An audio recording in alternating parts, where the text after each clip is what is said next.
Il ne leur prenait pas leur argent, ni leurs bijoux. Il leur prenait la vie, car il estimait qu'ils ne la méritaient pas. Dans l'Amérique des années 90, alors que certains faisaient carrière, d'autres lancèrent des startups et d'autres encore achetaient des biens immobiliers dans les meilleurs quartiers résidentiels de Chicago. Il créait son propre monde. Un monde dans lequel, selon lui, les femmes riches et prospères n'avaient pas leur place. On le surnommait la masse, en raison de sa corpulence imposante, de son visage impassible et de sa force physique exceptionnelle. Mais ceux qui lui avaient donné ce surnom ignoraient l'essentiel. Pendant 4 ans, il avait travaillé comme homme à tout faire dans un club d'affaires féminin très select. Il changeait les ampoules, réparait les robinets, apportait les serviettes. Il était discret, serviable, invisible. 6 femmes le voyaient presque tous les jours. Et aucune d'entre elles n'a compris que l'homme qui les servait, le regard baissé, avait déjà décidé qu'elles ne vivraient pas jusqu'à la fin de l'année. C'est l'histoire de Howard Drake. L'histoire d'un homme qui ne détestait pas les femmes, mais tout ce qu'elles avaient accompli, et qui a payé cette haine de sa vie.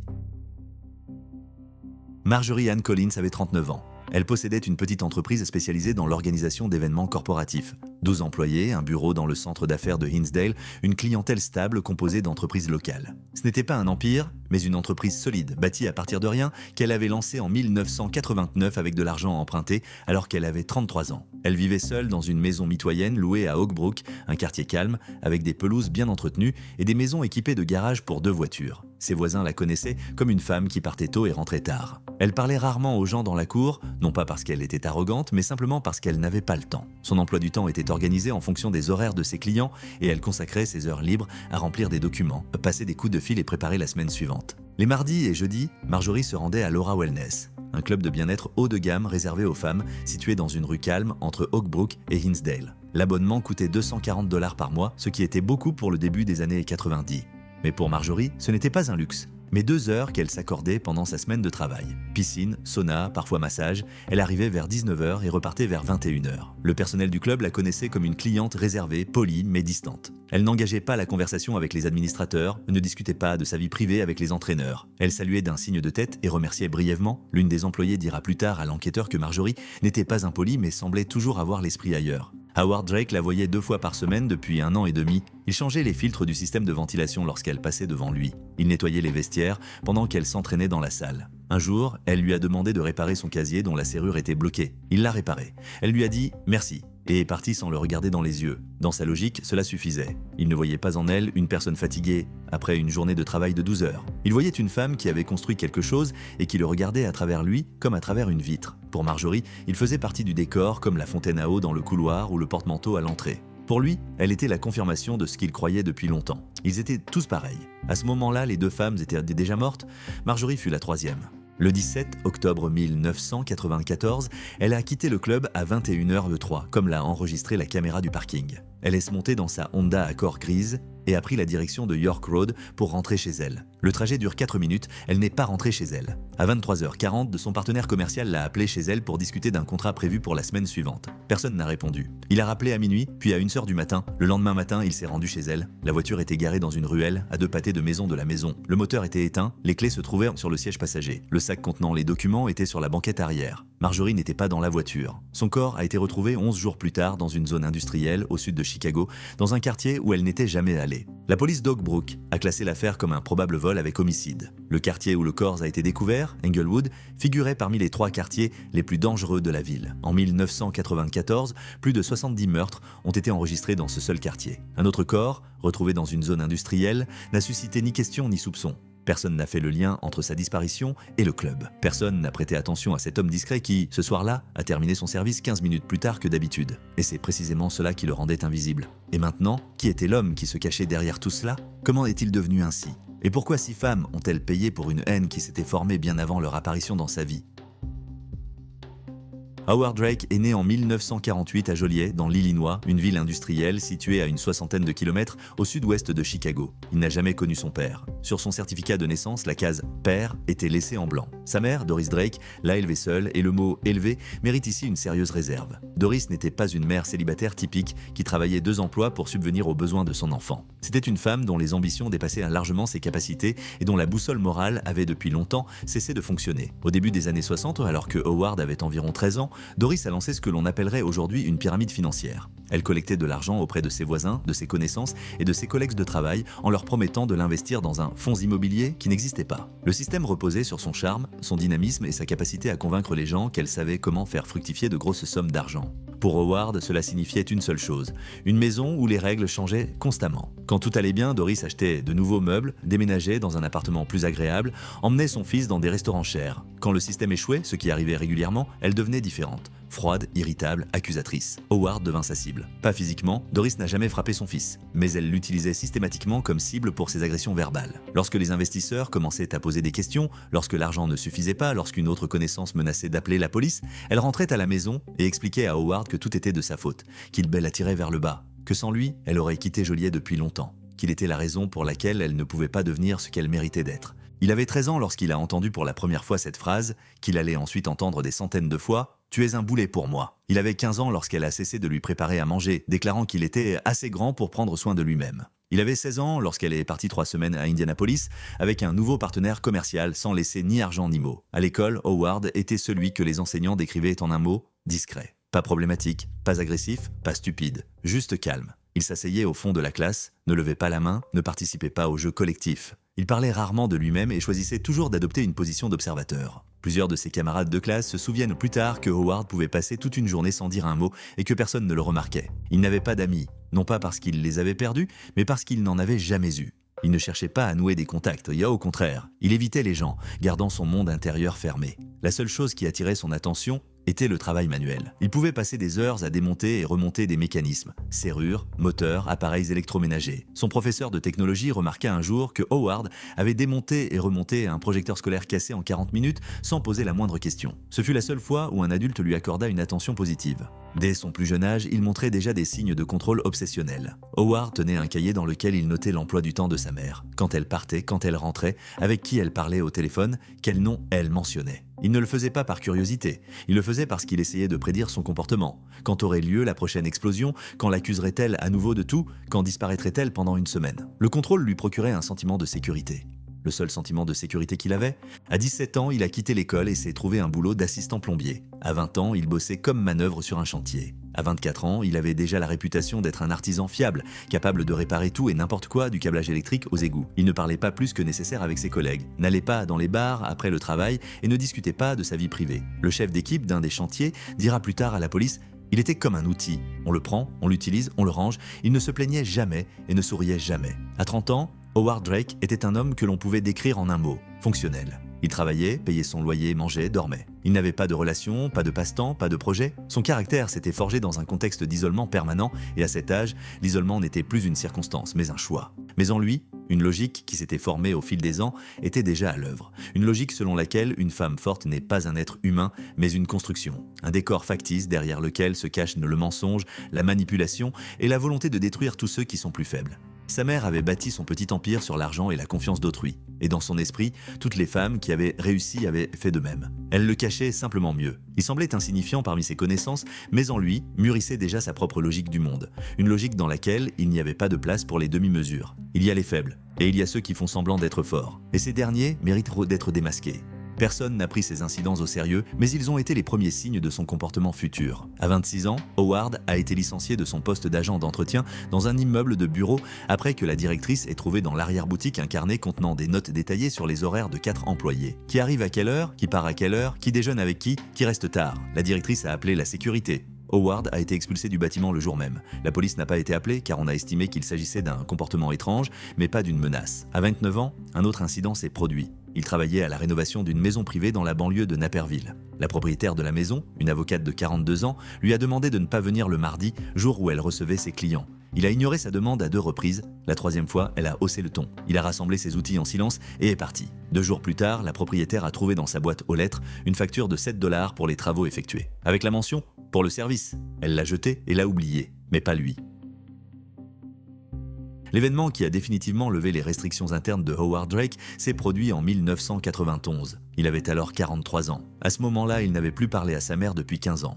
Doris avait quitté Joliet à la fin des années 70, lorsque son stratagème avait finalement échoué et que plusieurs personnes l'avaient poursuivi en justice. Elle avait déménagé en Floride, changé de nom et selon les rumeurs, lancé une nouvelle arnaque, cette fois-ci liée à l'immobilier touristique. Howard ne l'avait pas recherché. Elle ne l'avait pas recherché. Pour lui, c'était une affaire classée. Mais en mars 1991, il reçut un appel d'une femme qui se présenta comme une assistante sociale de Tampa. Doris avait été hospitalisée à la suite d'un accident vasculaire cérébral. Elle n'avait désigné qu'un seul parent, son fils. Howard est parti. Il n'aurait probablement pas su expliquer pourquoi. Peut-être espérait-il voir quelque chose qui lui confirmerait qu'elle avait changé. Peut-être voulait-il tourner définitivement la page. Peut-être qu'au fond de lui, sous des couches d'isolement et d'aliénation, il restait encore une faible impulsion presque éteinte de connexion avec la seule personne qui avait autrefois été sa famille. Il est arrivé à l'hôpital de Tampa et l'a trouvé dans une chambre individuelle. Pas gratuite, la chambre coûtait $400 par jour. Sur la table de chevet, à côté du lit, se trouvait un bouquet de fleurs et au mur était accroché un cadre avec une plaque « Meilleur agent immobilier du comté de Hillsborough, 1990 ».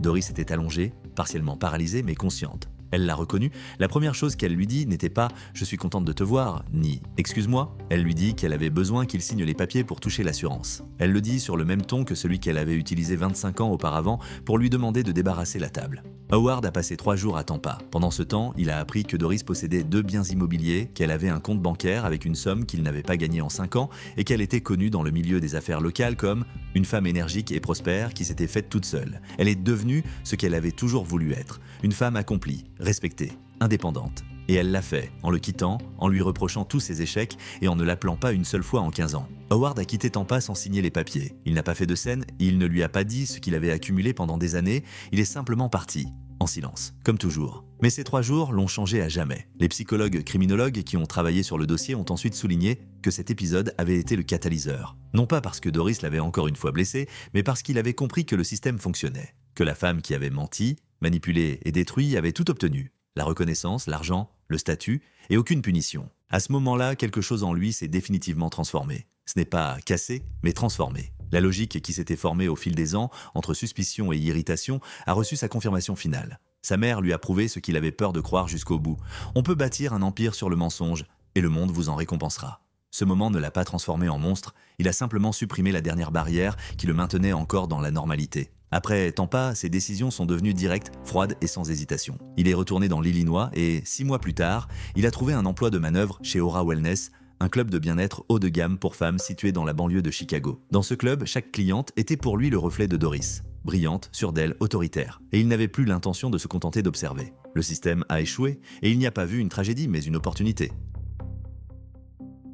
Howard Drake a commencé à travailler chez Aura Wellness en janvier 1992. Il occupait le poste de technicien de maintenance polyvalent. Il était le premier à arriver et le dernier à partir. Il travaillait 100 jours de congé, ne prenait jamais de congé maladie et n'avait jamais demandé d'augmentation. Pour la direction du club, c'était l'employé idéal, efficace, bon marché et discret. Mais c'est précisément ce poste qui lui a donné ce qu'aucun autre criminel impliqué dans des affaires similaires n'avait l'accès. Aura Wellness était un club privé réservé aux femmes fortunées, entrepreneuses, chefs d'entreprise, cadres supérieurs, issus des banlieues les plus chères de Chicago. L'abonnement coûtait $240 par mois et la clientèle ne dépassait pas 120 personnes. Elle s'y sentait en sécurité. Et c'est précisément là que Howard a eu accès aux emplois du temps, aux codes d'alarme et aux habitudes de dizaines de femmes, simplement en faisant son travail. Il changeait les filtres de ventilation et entendait les conversations. Il réparait les serrures des casiers et voyait le contenu des sacs. Il entretenait les alarmes et connaissait les codes. Chaque petite tâche était une source d'information. Les criminologues appelleront plus tard cela le modèle d'accès de confiance. Il ne s'immisçait pas dans la vie de ses victimes, elle le laissait entrer. Le premier meurtre a eu lieu en mars 1993, 14 mois après son embauche, 14 mois passés à collecter des données, à observer et à sélectionner. La victime est Caroline Davis, 44 ans, propriétaire d'une chaîne de pressing à Hinsdale. Elle était cliente du club depuis son ouverture. Exigeante, directe, habituée à donner des ordres. Elle avait souvent fait des remarques à Howard, le nettoyage n'était pas assez minutieux, la température du sauna n'était pas la bonne. Pour elle, il s'agissait de critiques professionnelles à l'égard du personnel de service. Pour lui, chaque remarque était consignée dans un fichier qu'il tenait dans sa tête. Sa mort a été enregistrée comme un accident. Une défaillance du chauffage au gaz dans sa maison a provoqué une fuite de monoxyde de carbone. L'expertise a établi que la soupape de ventilation était bloquée mais a attribué cela à l'usure de l'équipement. Aucun soupçon. Howard connaissait le modèle de son système de chauffage. Il en avait réparé un similaire au club 3 mois plus tôt. Il savait qu'elle vivait seule, qu'elle rentrait chez elle le jeudi vers 22 h, que sa maison n'était pas équipée d'un détecteur de monoxyde de carbone car elle en avait parlé à son entraîneur en se plaignant qu'elle oubliait tout le temps de l'acheter, une phrase lancée en passant. Une vulnérabilité repérée par un homme qui cherchait professionnellement les failles dans les systèmes. Le deuxième meurtre, celui de Patricia Morgan, 51 ans, propriétaire d'un cabinet comptable, a eu lieu 7 mois plus tard. une lourde étagère s'est effondrée dans son bureau à domicile pendant la nuit. Le médecin légiste a constaté un traumatisme crânien. La police a classé l'affaire comme un accident domestique. Howard connaissait le fonctionnement de ses fixations et savait comment était agencée sa maison, car Patricia lui avait un jour demandé de l'aider à transporter des cartons après des travaux de rénovation.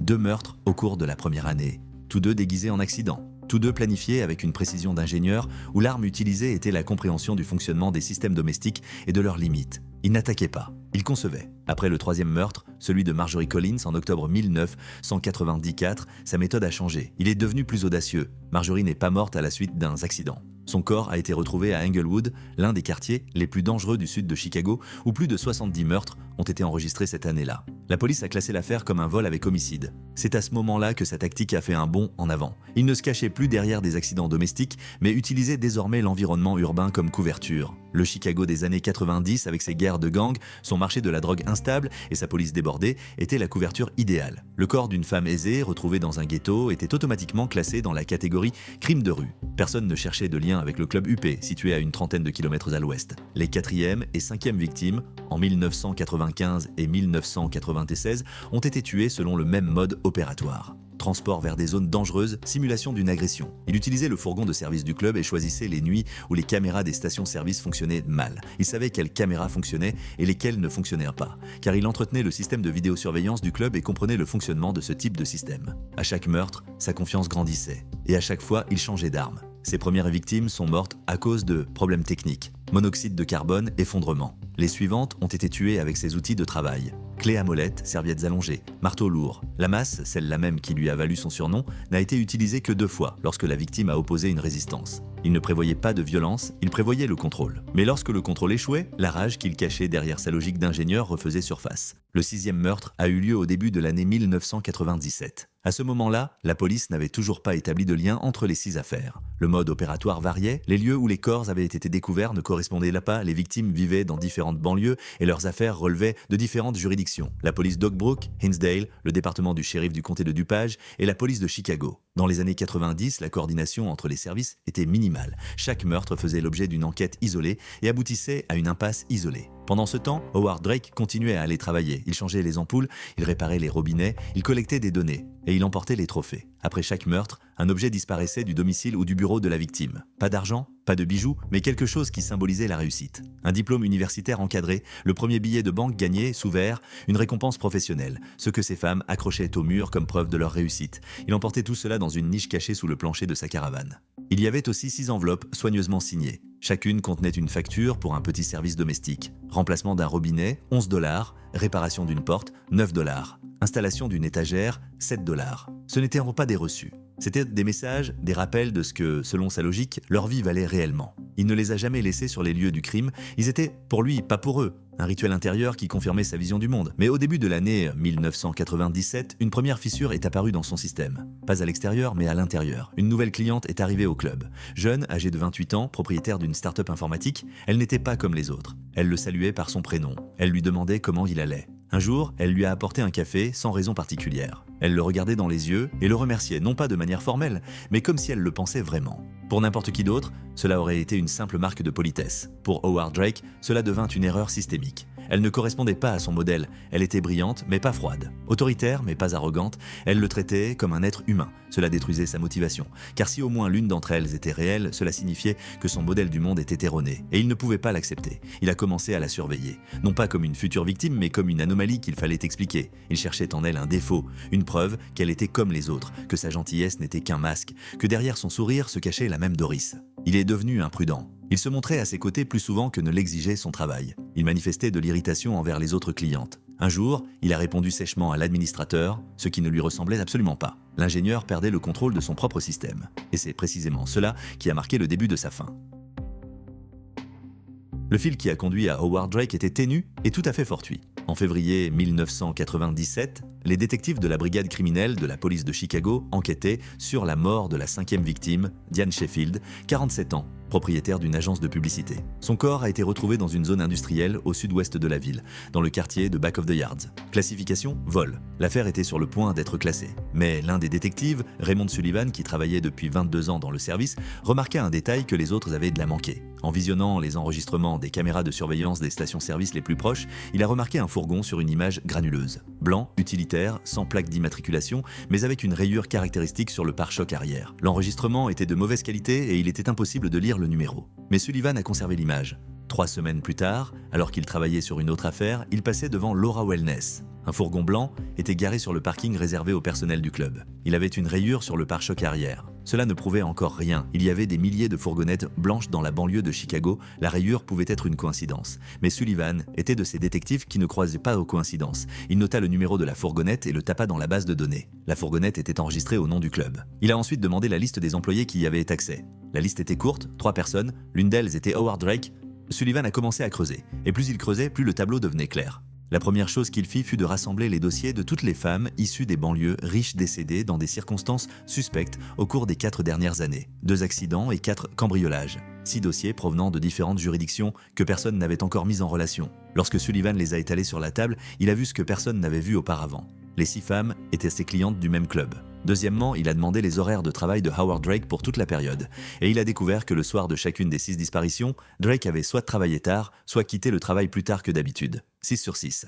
La probabilité d'une coïncidence fortuite est négligeable. Troisièmement, les enregistrements de la caméra de surveillance du club pour le mois d'octobre 1994. La caméra a enregistré que Marjorie Collins a quitté le club à 21h03. La camionnette a quitté le parking à 21h11. 8 minutes d'écart. Sullivan a transmis les documents au FBI. Les agents fédéraux ont placé Drake sous surveillance. Et c'est à ce moment-là que son comportement a commencé à détruire tout ce qu'il avait construit en 5 ans. L'obsession de sa jeune cliente, propriétaire d'une start-up informatique, avait atteint son paroxysme. Il la suivait ouvertement. Il l'attendait sur le parking, se rendait dans les parties du club où il n'avait rien à faire, l'observait à travers les fenêtres. D'autres clientes ont commencé à remarquer son comportement et à se plaindre à la direction. Il s'en prenait à ses collègues. Son déguisement soigné, perfectionné au fil des ans, commençait à se fissurer, car la seule femme qui le traitait comme un être humain avait brisé sa logique interne. Il a décidé qu'elle l'avait trahi, alors qu'elle n'avait rien fait d'autre que de ne plus venir au club pendant quelques jours. Dans sa perception déformée, cela ne signifiait qu'une chose, elle était comme tout le monde, et donc elle méritait le même traitement. Le 22 mars 1997, des agents du FBI qui surveillaient le club ont vu Drake entrer dans une pièce de service où se trouvait une jeune femme. Ils ont entendu un cri et sont entrés. Drake a été arrêté sur place. La femme n'a pas été blessée lors de la perquisition de sa caravane. Une maison à un étage sur roue, située dans un parc de mobile homes à 5 miles du club, une niche cachée a été découverte sous le plancher. Elle contenait 6 cadres avec des diplômes, 4 récompenses professionnelles, 2 billets de banque sous verre et 6 enveloppes avec des factures soigneusement rédigées pour des petits services domestiques. Howard Drake n'a pas résisté lors de son arrestation, il ne s'est pas enfui, il n'a pas demandé d'avocat. Il s'est assis sur une chaise et a posé ses mains sur ses genoux, il se comportait comme s'il attendait ce moment, ou comme si cela lui était égal. Le procès a débuté en septembre 1997 devant la cour de district du comté de DuPage. Howard Drake a été accusé de 6 chefs d'accusation de meurtre au premier degré. Il a plaidé non coupable et a refusé de témoigner. Tout au long du procès, il est resté immobile, avec le même visage impassible que tous les employés du club connaissaient bien. L'expertise psychiatrique l'a déclaré pleinement responsable. Les experts ont diagnostiqué un trouble narcissique de la personnalité avec des traits antisociaux. La défense a tenté de baser sa stratégie sur une enfance difficile et un environnement déformant. Le jury n'a pas accepté cet argument. Le 12 décembre 1997, verdict: coupable de tous les chefs d'accusation. Peine: prison à perpétuité sans possibilité de libération conditionnelle. Lors de son interrogatoire par le FBI, quelques semaines avant le procès, Drake est resté parfaitement calme. À la question de l'enquêteur qui lui demandait pourquoi il avait détruit la vie de ces femmes, il a répondu: vous dépensez des millions en verre et en néon pour avoir l'air de Dieu. Mais un seul coup de métal, et vous n'êtes plus qu'un tas de débris sur un sol crasseux. Je les ai simplement aidés à retirer leur masque. C'était la seule phrase qu'il ait prononcée pendant toute la durée de l'enquête. L'affaire Drake n'a pas fait grand bruit. La presse locale a couvert le procès, plusieurs chaînes régionales ont diffusé des reportages, et c'est tout. L'histoire de ce manœuvre d'un club de banlieue n'a pas atteint le niveau fédéral. Elle s'est noyée dans le flot des actualités et a été oubliée en dehors du comté quelques mois plus tard. Mais pour les 6 familles qui ont perdu leur mère, leur sœur et leur fille, cette histoire ne s'est pas terminée avec le verdict. Le club Aura Wellness a fermé ses portes 3 mois après l'arrestation. Les propriétaires ont vendu le bâtiment. Aujourd'hui, il abrite une clinique dentaire. La jeune femme qui a fait preuve de gentillesse envers Drake et qui, ce faisant, a involontairement déclenché la série d'événements qui ont conduit à sa démasquage, a quitté l'Illinois. Elle n'a jamais accordé d'interview. Howard Drake est détenu dans un établissement pénitentiaire de haute sécurité de l'État de l'Illinois. Selon les informations disponibles, il n'a pas prononcé un mot depuis le prononcé du verdict. Cette affaire est close, mais les questions qu'elle a soulevées resteront longtemps d'actualité. Car la plus grande menace n'est pas une personne armée. C'est une personne à qui vous avez vous-même donné accès. Une personne que vous voyez tous les jours, une personne que vous ne remarquiez pas.